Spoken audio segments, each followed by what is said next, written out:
Hey guys, welcome back to ModelBear Studio. I hope you're all having a wonderful day. You guys might remember this guy from a past video I made about a year ago.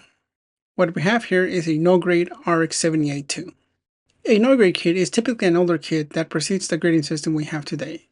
The ones we will look at here today are the ones from the early 1980s, way before the high grades came into existence. Despite being no grades, they're still at a 1/144 scale. What I did last year with this was to try and paint this as authentic as I could, using all those early 1980s methods. Therefore, I skipped any airbrushing, scribing, panel lining, or other types of customization. Even though some of those things did exist and were available in the 80s, my goal was to keep things as casual as I could. I painted these with lacquer paints as well, and let me tell you, that was tough. Not impossible, but tough. Lacquer paints are thicker and they dry very quickly. We can see here how that turned out. You can clearly see the brush strokes. The paint is a bit thick, not really even. Other colors like the white did came out well. Same with the yellow, and the red wasn't too bad. I don't recommend it nowadays. If you're going to hand brush your kits, I recommend sticking to water-based paints like acrylics. Something else to note about these early no-grade kits is that the parts do need to be glued. Also, the joints are a bit primitive, like right here, in the ankles, the knees, the hip, the skirt. The skirt is static, so your range of movement is very limited. The arms do go up and down. However, with this one, I made a couple mistakes building this, and I had to glue the arm, so it is static. The elbow joints move, but are a bit stiff, and that could be because of the paint. This other arm is also pretty messed up. This one pops off from time to time. The arms can be moved outward. That's not too bad. Oh, there's that busted arm I kept telling you about. As for the hands, they do rotate. They can come off, but that is pretty tough. These ones do snap in. When it comes to equipping the weapons, the hands just have a hole like this, and you just insert the weapon inside like so, and that's all. On the other hand, we have the shield, which is super flimsy. This one came with a beam rifle and 4 beams, 2 which need to be cut down to fit into the backpack, and the other 2 can just be placed on each hand. Overall, I think I did a good job with this one. We also did this with Char Zaku. This one I really like how the color turned out. You can see some obvious brush strokes. However, this shade of gray turned out really cool. The only one that I am not too happy about is the color of the skirt. I was trying to go for a darker shade of red, but it ended up being more of a brown than red. What distinguishes these from the newer kits is the chest. The chest of the older kits is much wider.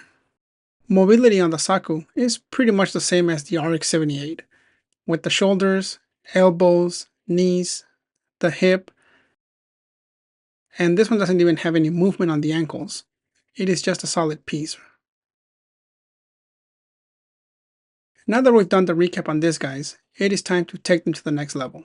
Last time, the goal was to keep it authentic and old school, but this time we're going to give them a more modern treatment, which includes airbrushing, panel lining, some scribing, removing the seams, and other customizations. Let's move these guys out of the way. We went out and got our hands on another set of OG kits. Here's the RX-78. These are not original 1980s no-grade kits. These are reproductions of the original 1980s no-grade kits, as we see here with the modern logo. Back in the day, these were 300 yen, and what's cool about this is that you can still easily get them from the Gundam base. They usually have these there, and what's even cooler is that they are still being sold for 300 yen. So we picked up another RX-78, Char Zaku, of course. And just to make things a bit more special for this video, we also got the Gouf. That one looks pretty cool. And it gets even better. We also got our hands on the weapons for Mobile Suit Kit.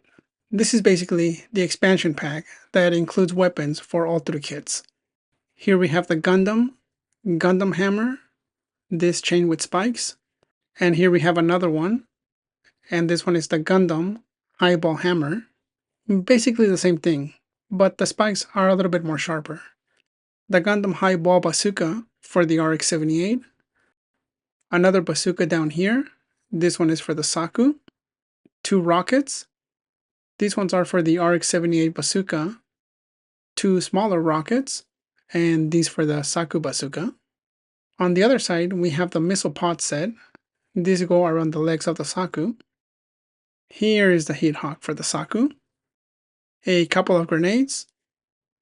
The Gouf saver. And lastly, this is the Gundam beam javelin. On this side, we can see the kits with those weapons attached.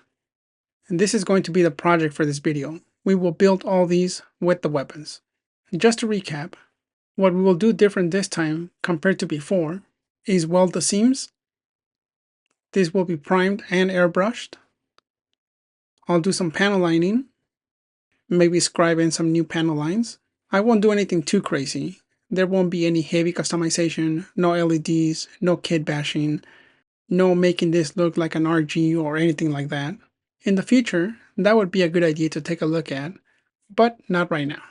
For now, I still want this to look like a classic kit, but very well cleaned. Here are the runners for the RX-78-2, the Zaku, the Gouf, and the weapons. On this image, we can see that the missile pockets are on the Zaku. We only have Char Zaku, but it's okay, we can mix and match. A good tip when cutting your runners is to leave enough on the runner.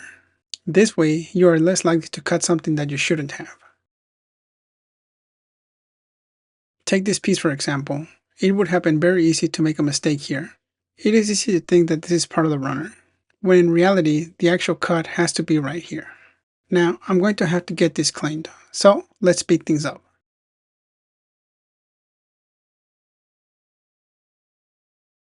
Guys, I almost messed this one up. If you're doing this, take this as a warning.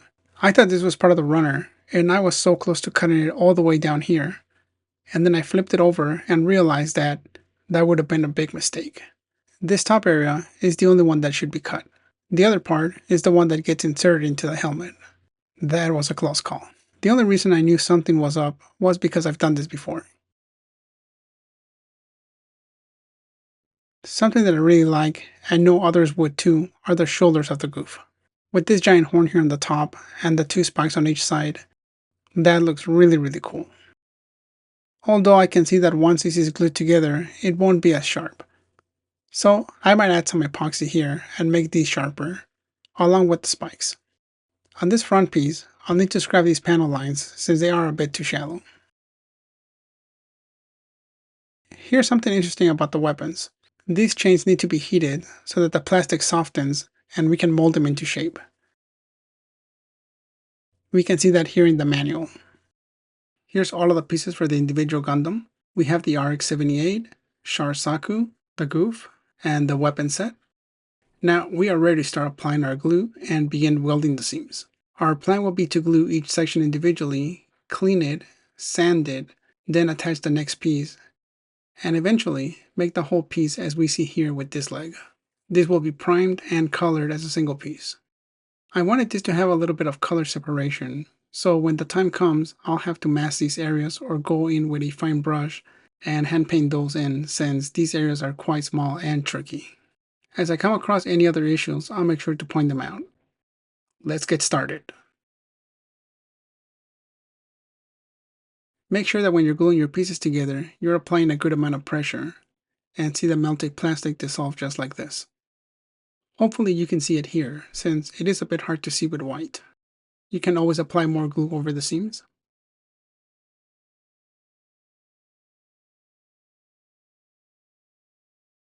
We can see it a bit better here. This is what you want to see. Also, this is better than crazy glue because you're literally fusing the plastic together into a single piece.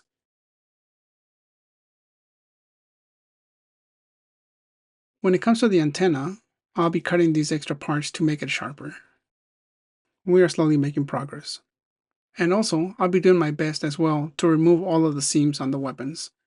On the shield, I'll cut out the window so we can see through it. And on the back, I might use some putty to make the sides more even and remove those circles. When it comes to removing the seams, I like to start off with a filing blade, like this one, or you can also use the edge of your cutting blade and scrape those seams. This works really well in most cases. And it is easy to get into smaller places where your sanding sponge may not be able to reach so easily. Here's a head with all those seam lines sanded down. Everything does look a lot more smoother. Any imperfections will be filled with putty later on. Also, when sanding, we'll be doing it in 4 steps, using 4 different types of grit, from 400 to 600 to 800, and finally at 1000. 400 to 600 to easily sand down the seams, and 800 to 1000 to make the area smooth, but only smooth enough so that the primer can stick well to the surface.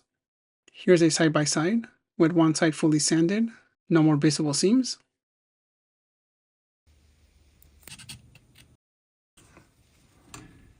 We are almost done with the RX-78. This leg is all completed with most of the other parts. All we need to do now is put them together along with the torso and glue that in. In areas like this, the panel lines became a bit shallow from all the sanding, so we'll need to rescribe them and make them a bit deeper. For this one, the arms don't need to be glued in place. That was a mistake I did last time. For the shoulder joints, you have this washer piece that goes in here first, and what I ended up doing on mine was glue it in place. Don't do that, or else the arms won't be able to move. To keep it in place, there's this other piece that locks it in place. We do learn from our mistakes. They are part of the process into getting better, so do embrace them.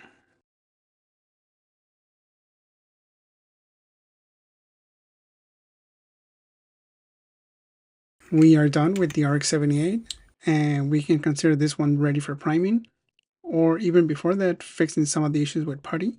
But first, we need to finish the other kits. This has been a lot of work. For this one, we're going to have to make an incision here to put in the antenna, like around here. It doesn't look all too pretty, but it'll do. The antenna then is just inserted here, and once it's glued, then it should be okay.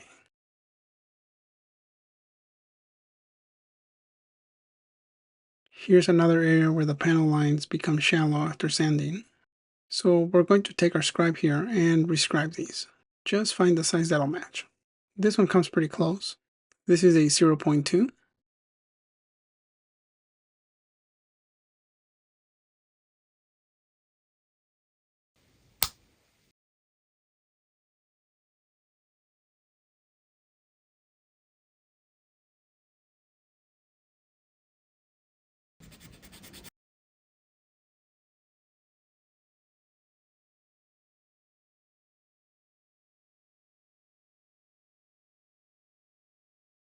It is a lot easier to see the imperfections on the Zaku.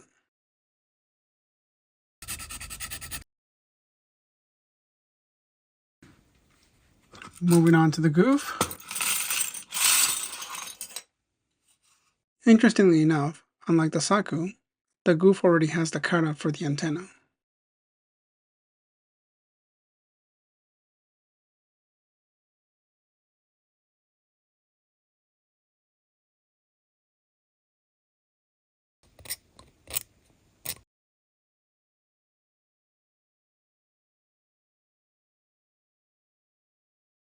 We are getting closer.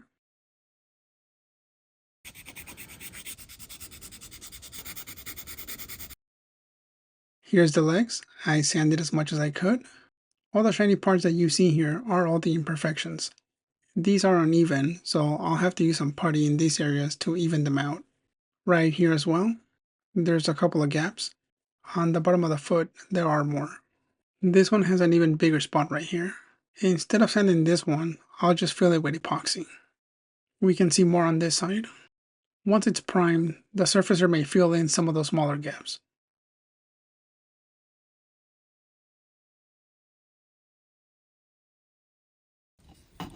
Gouf is all done.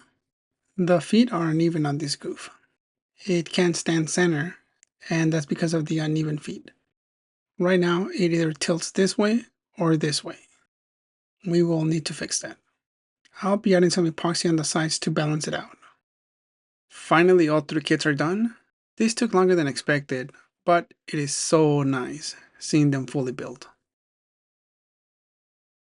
Let's go ahead and finish the weapons. Next up, let's put the weapons together.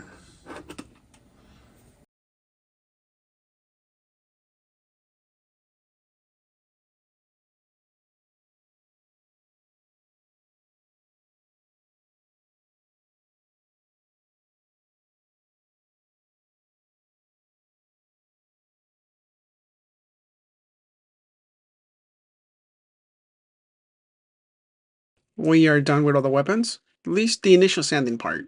Once these are primed, then we can see what else needs to be done. I scribed these lines here and they look okay-ish.